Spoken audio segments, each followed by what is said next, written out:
people suffer their first major heart attack on Monday morning between 8 a.m. and 9 a.m. People getting ready to go to jobs that they don't like, jobs that are making them sick.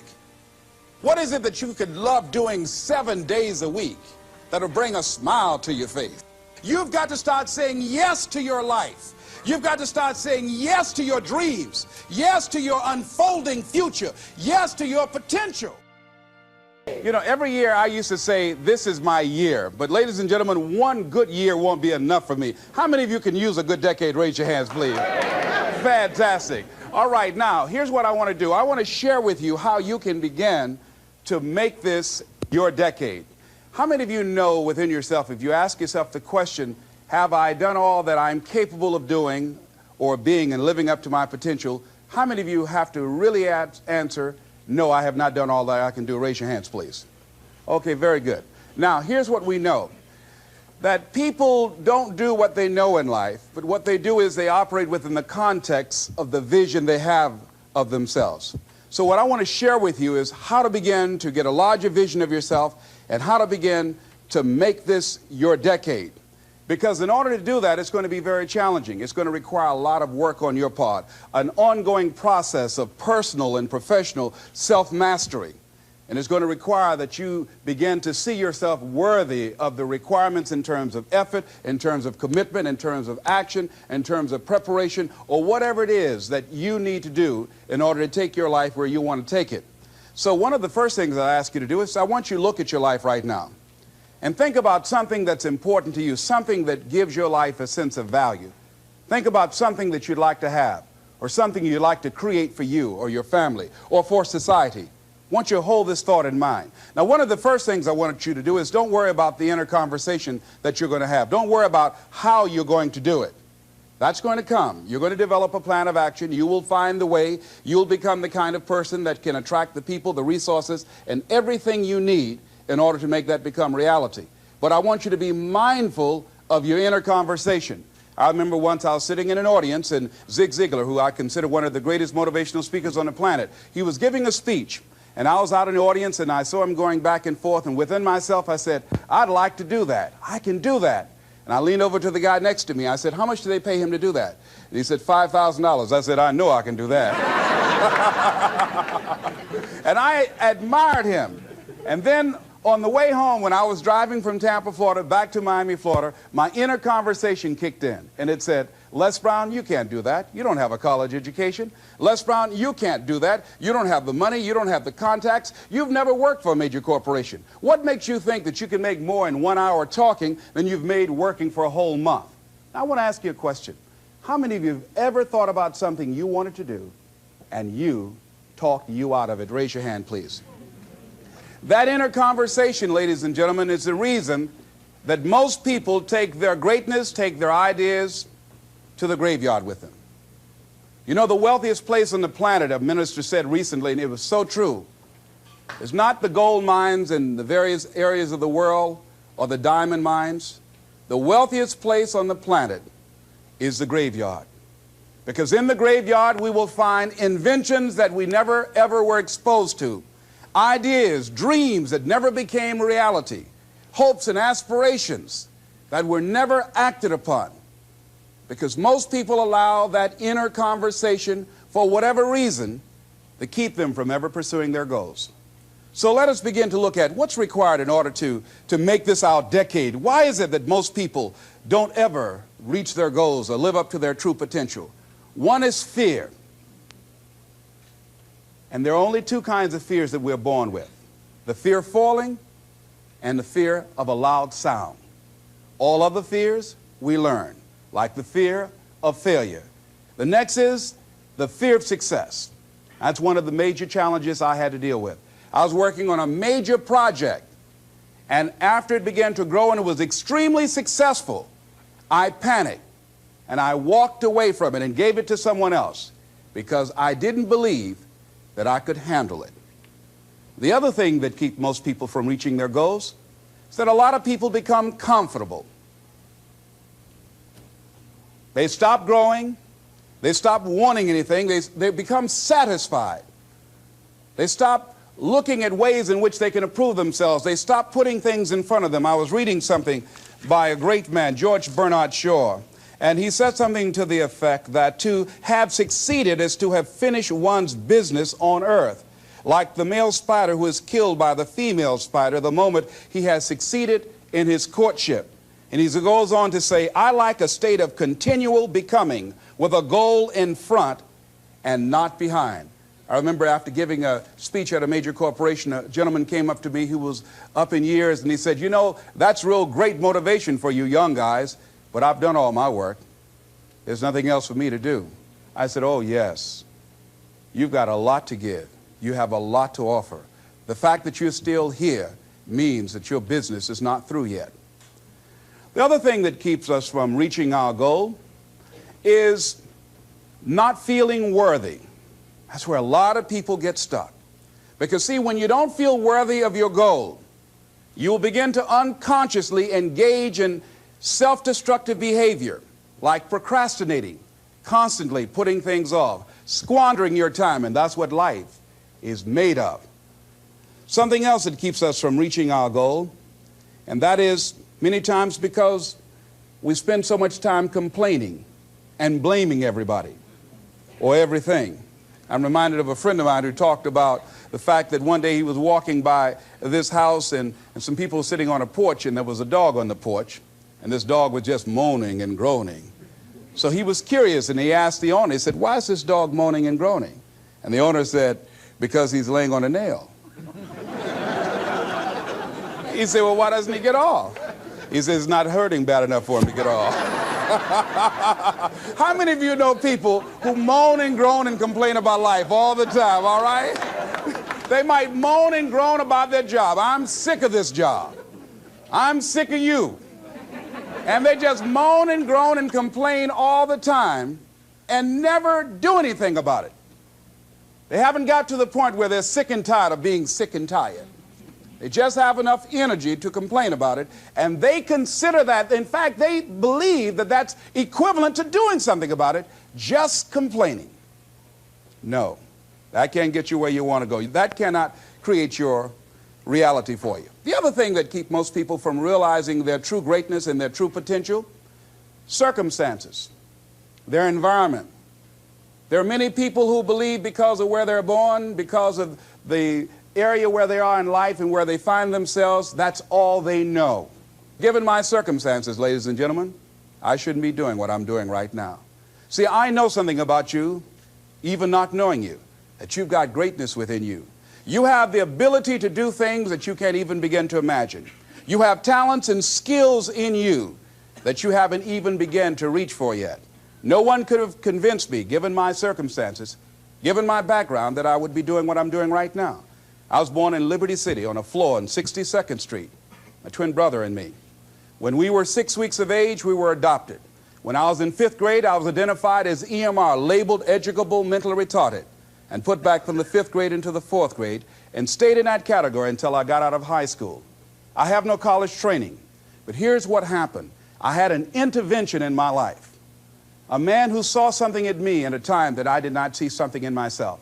I never forget being in his class one day waiting on a friend of mine who was there to rehearse for a play. He did not show up, and he asked me to go up to the board and write something on the board. And I said, I can't do that, sir. He said, why not? I said, well, I'm in a special education class. He said, what do you mean? I said, go up to the board and write what I'm about to tell you. I said, I can't do that, sir. Why not? I'm educable mentally retarded. And he came from behind his desk. He said, don't ever say that again. Someone's opinion of you does not have to become your reality. And that changed my life. It was Oliver Wendell Holmes who said that once a person's mind is expanded with an idea or a concept, it can never be satisfied to going back to where it was. So some of you are going to experience a breakthrough. Some of you are going to go back and look at your dreams and brush them off. Some of you are going to begin to look at yourself and say, hey, look here, I know I have not done all that I can do. Whatever goal that you have in mind, I want that to be a goal that will challenge you, something that will make you stretch. It was Osborne who said, unless you attempt to do something beyond that which you've already mastered, you will never grow. What is it that you looked at some point in time and you decided that you couldn't do it, that you talk yourself out of it? Whatever it is, bring it back out there. How you're going to do it, that will come to you in due time. So you don't get in life what you want, ladies and gentlemen. You get in life what you are, not what you want. And see, the good news is that we can always become more by working to develop ourselves. So the first process of making this your decade, you've got to begin to take a look at your life and look at where are you right now? What are your strengths? What are your weaknesses? What gives your life a sense of fulfillment, a sense of joy? What does a full, rich life means to you? What is it that you could love doing 7 days a week that'll bring a smile to your face? Think about that. In all the areas of your life, your professional life, your personal life, your family life, your spiritual life, what is it that you'd like to have? Once you begin to determine that, that takes you to the next step. And that is, once you decide what it is that you want, now you've got to decide that you deserve that. Repeat after me, please. I deserve the best that life has to offer.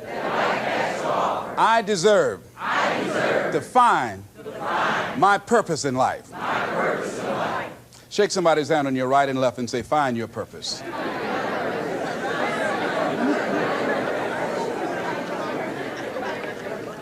Do you know by actively pursuing your purpose, it could perhaps extend your life? The number one killer in this country of all the diseases we have, heart disease. That's the number one killer. And if you ask most people, when is it that the majority of people have their first major heart attack? Some people will tell you as a result of obesity, or smoking cigarettes, or high cholesterol, or high blood pressure. And all of those are contributing factors. However, the truth of the matter is that most people don't realize that the majority of people suffer their first major heart attack on Monday morning between 8 a.m. and 9 a.m. People getting ready to go to jobs that they don't like, jobs that are making them sick. You see, when you're not pursuing your goal, you are literally committing spiritual suicide. When you have some goal out here that you're stretching for and reaching for that takes you out of your comfort zone, you'll find out some talents and abilities you have that you didn't know you have. I started speaking just to elementary school kids because I knew they didn't know what I was talking about. And they gave me all kind of standing ovation. We like you, yeah. Then I graduated up to junior high school and then to senior high school and then to various community groups and church groups and civic associations and then to colleges and to businesses. Now I'm traveling across the country and then traveling nationally and internationally. But I never would have discovered what I'm able to do right now if I wasn't willing to take a chance. And you've got to be willing to do that. You've got to believe in yourself. I was doing work for a major corporation and they were having a major downsizing. Just another terminology for major firings. And so the people that were working there, they approached them and said, listen, you are eligible for early retirement. We will give you a buyout package of $300,000 if you take it within this time frame.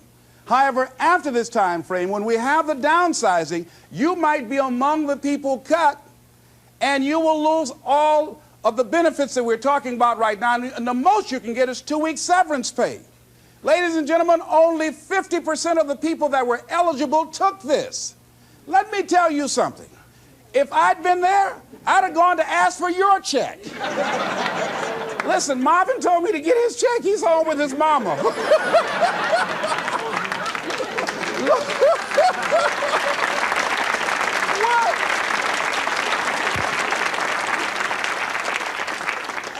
I would have taken that money so quick and had other people checks.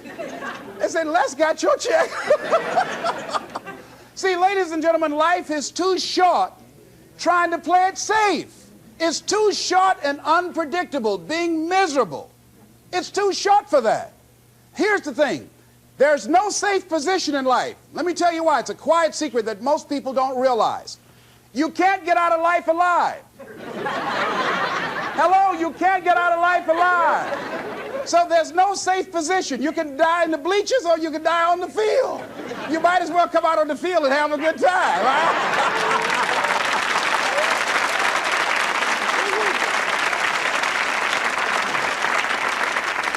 So if you want to make this your decade, you've got to decide to be bold. See, you got to be bold in life.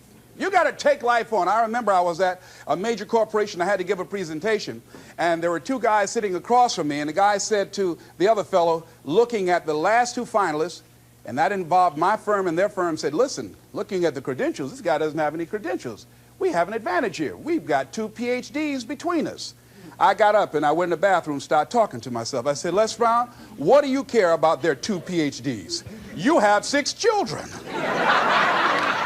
and a mama to take care of. And I went in that meeting, and first of all, I went there walking bold, looking good, feeling good, and smelling good, all right?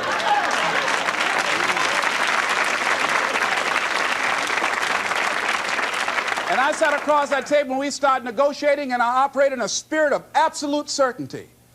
I looked at them as if the only reason that they were born was to give me that contract. They survived 1 out of 9 million sperms to carry out this transaction. And I got the contract. Hello.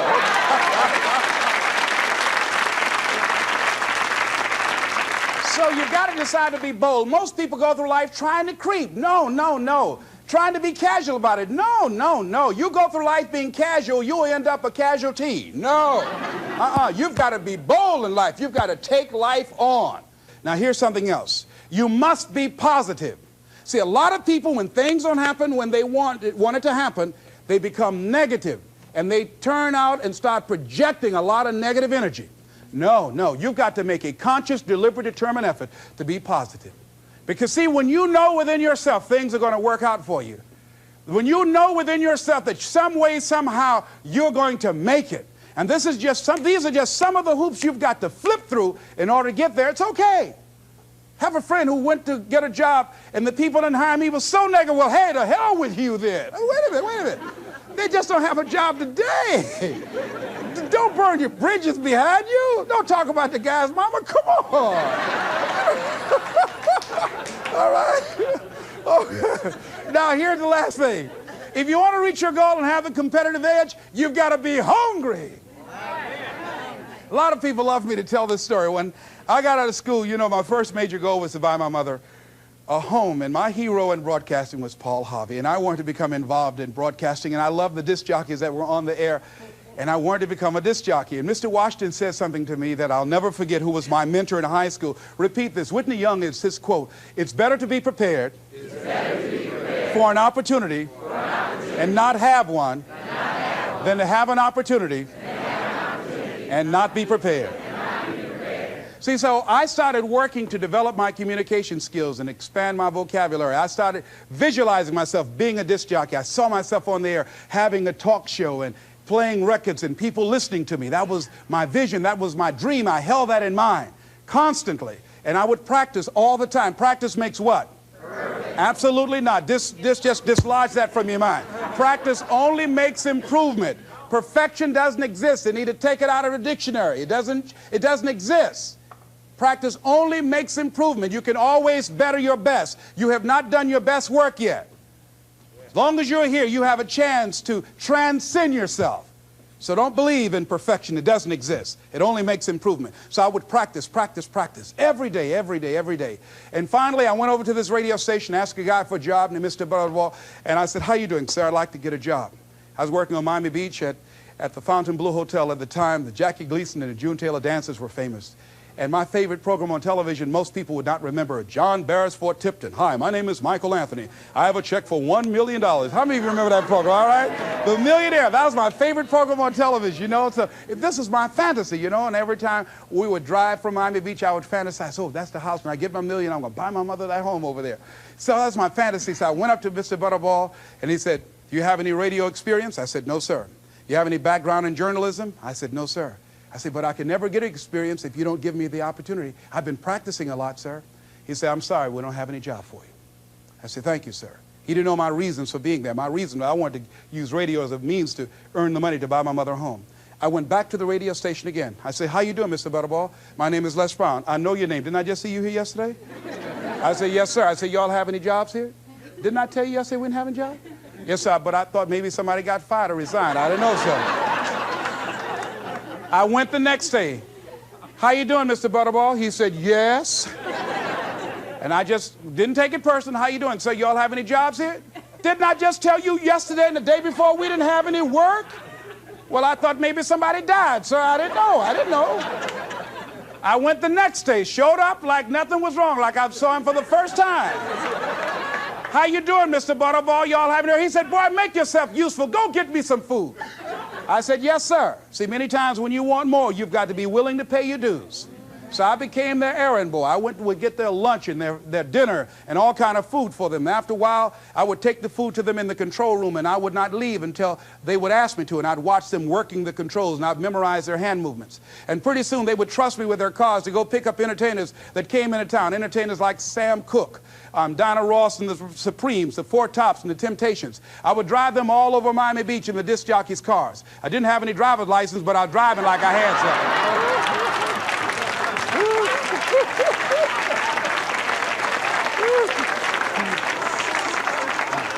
Finally, one day I was at the radio station, and a guy by the name of Rock was drinking while he was on the air. It was a Saturday afternoon. I was the only one there. None of the other jocks were available. And I was looking at him through the control room window, saying, drink, Rock, drink. Drink, Rock. I'd have gone to get him some more if he'd asked me to. Drink, Rock. Pretty soon the phone rang. It was the general manager. I said, hello? He said, Les, this is Mr. Klein. I said, I know. He said, Rock can't finish his program. I said, I know. He said, would you call one of the other DJs to come in? I said, yes, sir. I hung the phone up. I said, now he must think I'm crazy. I called my mom and my girlfriend, Cassandra. I said, y'all come out on the front porch and turn up the radio. I'm about to come on the air.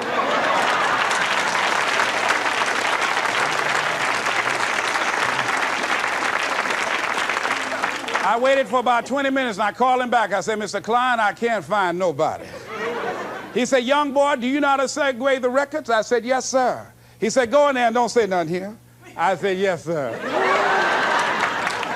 I couldn't wait to get behind those controls. I put the headphones on. I said, look out, this is me, LB, Triple P, Les Brown, your platter playing papa. There were none before me, and there will be none after me. Therefore, that makes me the one and only. Young and single and love to mingle, certified, bona fide, indubitably qualified to bring you satisfaction, whole lot of action. Look out, baby, I'm your love man. I was hungry.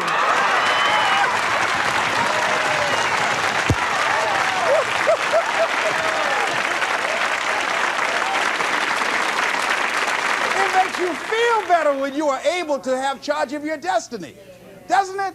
Gives you a good feel. Gives you choices. You can do more things. See, my first major goal was to buy my mother a home. I feel like Abraham Lincoln, who said, all that I am and all that I ever hope to be, I owe to my mother. And I said to my mama one day, I said, Mama, when I become a man, I'm going to buy you a home. And you won't have to go to work every day. You won't have to work. You just sit down, Mama. She was getting up, getting dressed to go to M&M cafeteria. I was just following her around. I said, watch, Mama. One day you won't have to leave here to go to work no more. It's raining outside. You won't have to go to work in the rain. You just do what you want to do. Like stay home and fix me sweet potato pie. My mama fixed the kind of sweet potato pie you can't eat with your shoes on. You have to take your shoes off so you can wiggle your toes, all right? But that was my dream. That was my passion. I saw that, and that drove me. That was my reason for being. So one of the things, in order to make this your decade, in order to reach your goals, you've got to find some reasons that make you strong, some reasons that will make you hang in there when times get rough, because they're going to get rough. It's going to be very challenging. Whenever you decide that you want to grow, whenever you decide that you want to go to another level, all hell will break loose. Everything that will happen, rather that can happen, will happen, and at the worst possible moment. They call it Murphy's Law. See, whenever you decide that you want to go to another vibration, it's like when you get into an airplane. The first thing they tell you to do is do what? Fasten your seatbelt. Because you're going to experience some turbulence when you're going up. And some of you are already experiencing that turbulence. Don't be frightened by that. See, whenever you decide you want to go to another level, you've got to fasten your psychological, your mental, and your spiritual seatbelt. Because there's going to be a while before you experience a comfortable altitude. You're going to get there. It's there. But you've got to go through this phase here. This is how you grow. This is how you develop. See, life is like a roller coaster. Sometimes you're up, sometimes you're down. Sometimes things go well, and sometimes they don't go well. But in the down moments, that's when you discover who you are. During the down moments, see, in this prosperous time, you put it in your pocket. In the lean times, you put it in your heart. And that's when you discover who you are.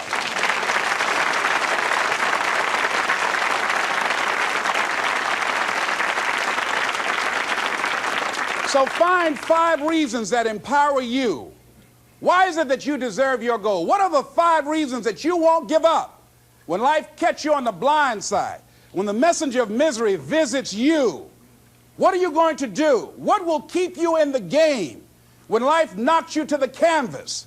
See, the Buster Douglas that fought in the last fight was not the Buster Douglas that fought Mike Tyson.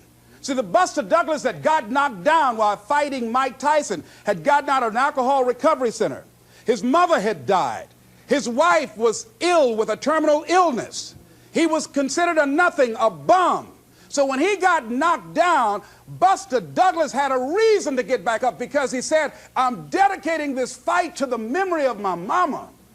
But when he fought the last fight that he had, and he got knocked down, and he had a guaranteed $24 million in his pocket, whether he got up or not, he just said, hurry up and count me out.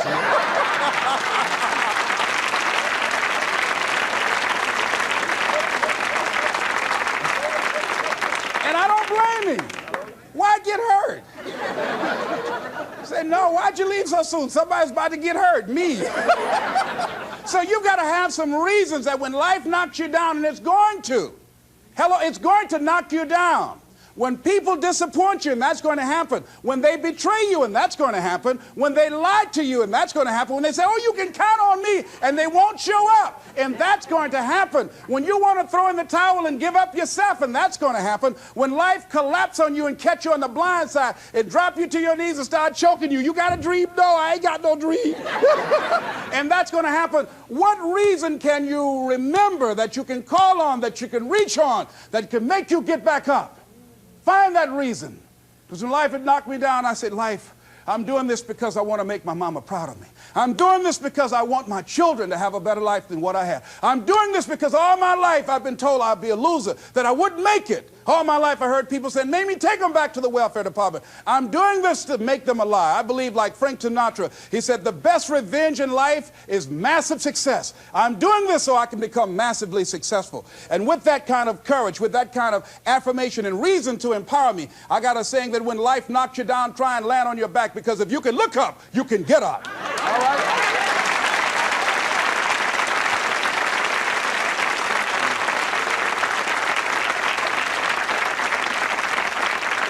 So when you run out of money, when things don't work out for you, when things happen that you could not anticipate, what are the reasons that you can think of that can keep you strong, that can keep you in the game, that will be your rod and staff to comfort you, that can be your bridge over troubled waters? Those reasons are very important. Nietzsche said, if you know the why for living, you can endure almost anyhow. So find out the reasons that you do what you do. Find out the reasons that will make you strong, that will make you walk by faith and not by sight, that will make you pursue your dream when everybody is against you or don't believe in you no more. And let me tell you something, that's a lonely feeling. It's a lonely feeling, particularly people that you're doing it for, or people that stand to benefit the most, or people who should be the #1 members in the encouragement club, but they end up saying, you can't do it, and they become members of the discouragement club. Oh, it hurts very badly. I know what that's like. Have people that you love close to you that look at you with that look and say, why don't you try something else? Why don't you give up? I say, but this is my life. I have got to do this. Les, you had a good job at Sears. That man like you. Mama, I can't go back to Sears. I got to be my own boss. I can't do that. I mean, you know, it's ladies and gentlemen, you know, when you work on a job that's dead end, you can see the ceiling already. It's like going in the middle of a movie. And after you've seen the movie, sitting back through that over again, there's something missing. You know the hero's not going to die. You know what the outcome is already. And so that's why a lot of people, a lady was telling me, she said when she went to work, it felt like a refrigerator fell on her shoulder as soon as she stepped in. Because she knew she'd gone as far as she could go. See, they're paying her just enough to keep her from quitting, and she's worked just hard enough just to keep from getting fired. How many of you know people like that? Raise your hand. The ones of you didn't raise your hand, you the what? I'll just tease it, all right? Here's something else. Make a commitment to be happy. See, you know, I have you laughing a lot. See, life is too short going through it looking homely, tired, and ugly. Sometimes we take life too seriously. Oh, no. Make a commitment to be happy. Find little things just to get tickled about and laugh. Find ways to be happy in the moment. A lot of people say, well, I'll be happy when I pay off all my bills. No. I'll be happy when I get my divorce. Oh, no. I'll be happy with the children gone. Oh, no. You want to be happy now. See, there are no guarantees. No one say you're going to be here 2, 3, or 4 years from now. So you want to be happy right now in the moment. Repeat after me. I must make a commitment. To be happy. Right now. Right now. Is all I got. Shake somebody's hand on your right and left and say, you deserve to be happy.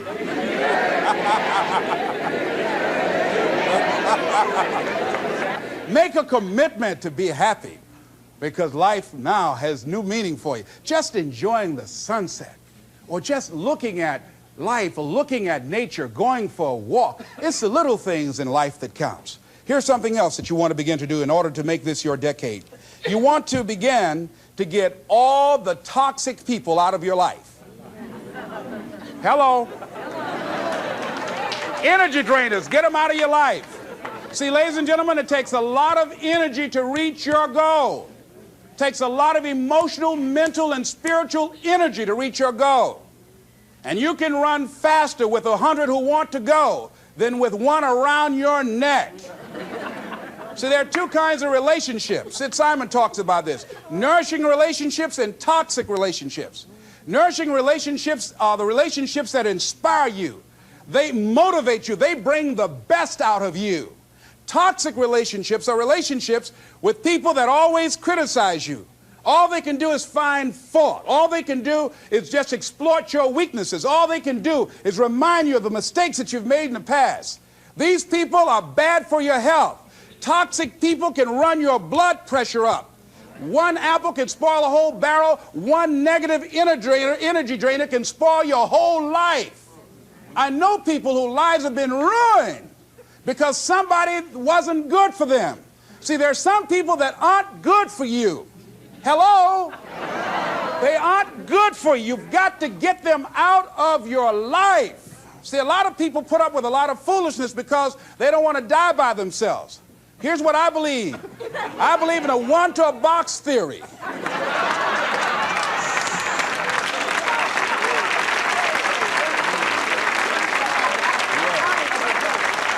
Ask this question of yourself. Make a list of who you communicate with most and ask yourself the question, what kind of person am I becoming because of this relationship?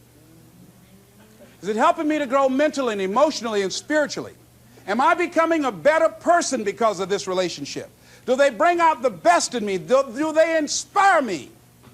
Do they encourage me to develop my greatness? Do they make me stretch? So you got to look at the people in your life and find out what kind of person are you becoming because of that relationship. My mother used to say, birds of a feather flock together. You run around with losers, you will end up a loser. Unconsciously. Unconsciously, you will pick up their ways, you'll pick up their habits, you'll pick up, most importantly, their attitude about life. If you're around cynical, negative people all the time, you will become cynical and negative. So you got to watch yourself. Many of us are living out the lives of other people, living out their conclusions, living out of their consciousness. The other thing is that you begin to looking at your life and looking at what it is that you want to achieve. Another crucial thing that you must do is align yourself with powerful people. Align yourself with people that can encourage you, people that can empower you, people that you can learn from, people that you can grow from. That's very important. See, if you have people around you that can contribute to your growth. When I wanted to become a speaker, I joined the National Speakers Association. I wanted to be around the Dr. Norman Vincent Peales, the Zig Ziglars, the Dwayne Dyers. I wanted to be around people that were doing what I wanted to do. I wanted to learn from them. And you want to do that too. You want to align yourself with people who think like you, people who dream like you, people who want more out of life, people that are stretching and searching and seeking some higher ground in life. as opposed to the majority of people. Somebody said, always strive to get on top in life because it's the bottom that's overcrowded. And see, you don't want to be on the bottom. See, it's easy to be on the bottom. It doesn't take any effort to be a loser. It doesn't take any motivation, any drive in order to stay down there on a low level. But it calls on everything in you, ladies and gentlemen. You have to harness your will to say, I'm going to challenge myself. Sometimes I have to pull myself out of bed and say, come on, Les. Things I know I should do, I don't do.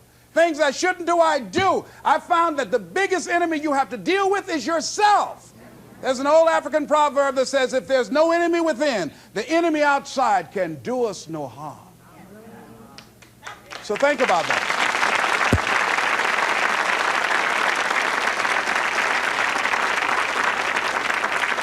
So as you begin to look toward making this your decade, as you begin to look toward making your life different, as you begin to look at yourself, you've got to redefine yourself.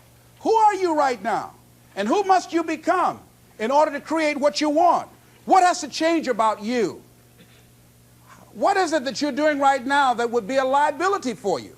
As you begin to look toward the future and take inventory of yourself, what is it about you right now that you've got to leave this behind because this no longer fits? Looking at where you want to go and the kind of person that you must become, the kind of standards that you have for you. What is it that you must do differently? Repeat out to me, please. If you want to keep on getting what you're getting, keep on doing what you're doing. See, that doesn't take an Einstein for that one. Am I right? It makes sense unless you change your pattern, unless you change the way you're thinking, unless you change your behavior, you're going to continue to produce the results in your life. See, all of us are winners, but some of us are producing results that we don't want. And so all you have to do is look at your game plan, look at your strategy. How is it that you have been being? What is it that you've been doing to produce this? See, you're the director, you're the producer, you're writing the script, you're the star of your life. And as you begin to look at your life, you can decide whether or not it's a smash or whether or not it's a flop. That's in your hands. Look at your life, look at where you want to go. Don't worry about your circumstances. Don't worry about your age. I have a friend who's up in age, over 70, and she wanted to build a multi-million-dollar complex. The name is Dr. Johnny Coleman. Lenders and bankers say, you can't do that, you're too old. She ignored them. That building now stands, ladies and gentlemen, a multi-million-dollar structure. But there are a lot of people who would have listened to that. There are a lot of people that would not have even gotten to that point. They would have talked themselves out of even going down to the bank to ask for it, because they've already said no to themselves. See, it's time now. If you want to make this your decade, you've got to start saying yes to your life. You've got to start saying yes to your dreams, yes to your unfolding future, yes to your potential, as opposed to saying no. See, 87% of our self-talk is negative. So you've got to make a conscious, deliberate, determined effort to say yes to your dreams. Why not? Why not me? Don't spend time like most people going through life complaining. Don't try and get on talk shows and tell everybody how life has done you wrong. Here's what's happening in the audience. 80% don't care, and 50% glad it's you.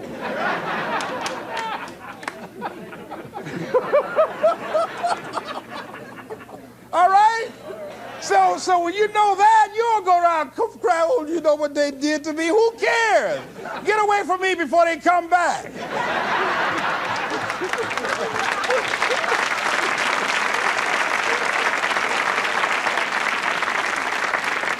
I had a friend of mine that said something that's very important. He said, hey, it doesn't matter what happens to you. The only thing matters, what are you going to do about it?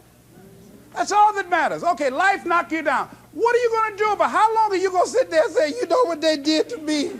How long? Who wants to hear that racket?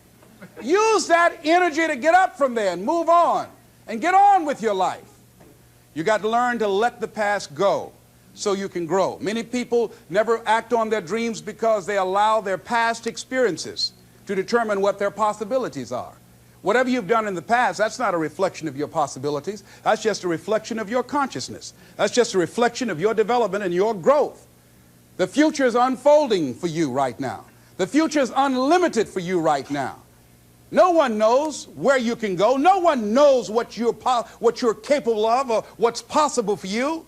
You don't even know that. I had no idea, ladies and gentlemen. No one could have convinced me that I was able to do this. I never forget, I was speaking in Detroit, and a high school friend of mine saw me afterwards, and he was backstage. He said, I can't believe it's the same person.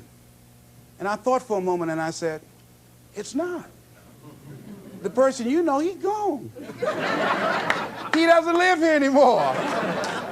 We have the power to change our personal history, changing the direction of our lives, changing our thoughts, changing where we want to go, exploring new horizons.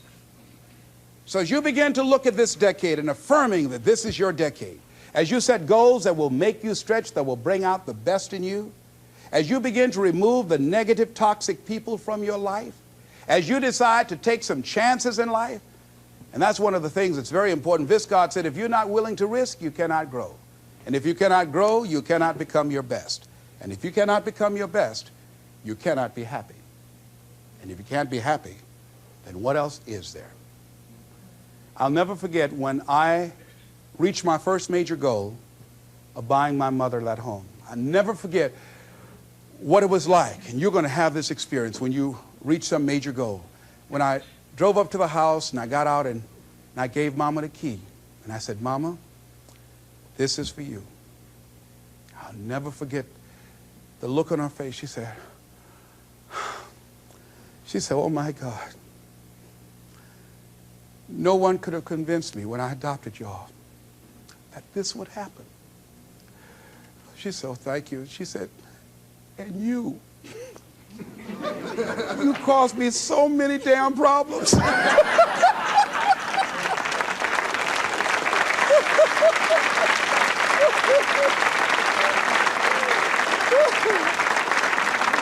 I was just one of those kids that had a lot of energy. But no one knew what I was going to become. It was a great philosopher, Goethe. He says, look at a man the way that he is, he only becomes worse. But look at him as if he were what he could be, then he becomes what he should be. And what Mr. Washington did was he looked beyond my faults and saw my needs. And he said, I see something in you. And I was there, oh God, I hope he's right. And I want to live up to his expectations. See, no one rises to low expectations. Finally, here's one last thing I'd like to leave with you. If you want to make this your decade, find some cause that you believe in. See, this is my profession, but my greatest joy in life is working with young kids. Every Monday, I fly up to Chicago to work with 600 young kids at Christ Universal Temple Church, working with them to develop a sense of purpose and direction with their lives. We've developed a training program. If they're addicted to drugs or alcohol, we help them to get into a permanent recovery program. If they're not, we help them to develop a vision of themselves where drugs and alcohol does not fit. I love it when I go into the Cook County Jail and see the look on these young men's faces, the anger and the self-hatred. And then when we leave there, see the difference in them as we begin to touch a spark in them as Mr. Washington touched in me. And you cannot put a dollar price on that. That's my reason for being. What is it that you would like to give the planet? What is it that you'd like to leave here? See, someone paid a price for us to be here. I believe that we live in the greatest country in the world that gives us an opportunity to make a difference in life. We are blessed to have been dropped off on this part of the planet. A friend of mine was in Manila and saw a bumper sticker that said, Yankee, go home and take me with you. So as you begin to look at your life, decide, what kind of legacy do I want to leave? What kind of statement do you want to make with your life? What 3 things you want said when you die? What contribution do you want to make? I don't know what you want to do. I don't know what you want to achieve with your life. Here's what I know about you, and about you, and about you, and about you. That you have greatness within you. That you have things and gifts and talents that you've been bestowed with. That as you work consciously, making a conscious, deliberate, determined effort to cultivate and bring them out and develop a sense of purpose in knowing that your life can make a difference and decide to make and leave a legacy with your life. I say to you that the planet will never be the same again because you showed up. As you begin to look toward the future and affirm that this is your decade, this is what I like to leave with you that I'm known by. It's become my motto. And it says simply this: what do you want to do? My goal is to be the best son that I can be to my mother. My goal is to be the best father that I can be to my children. And my goal is to create a drug-free America, be the best motivator that I can be.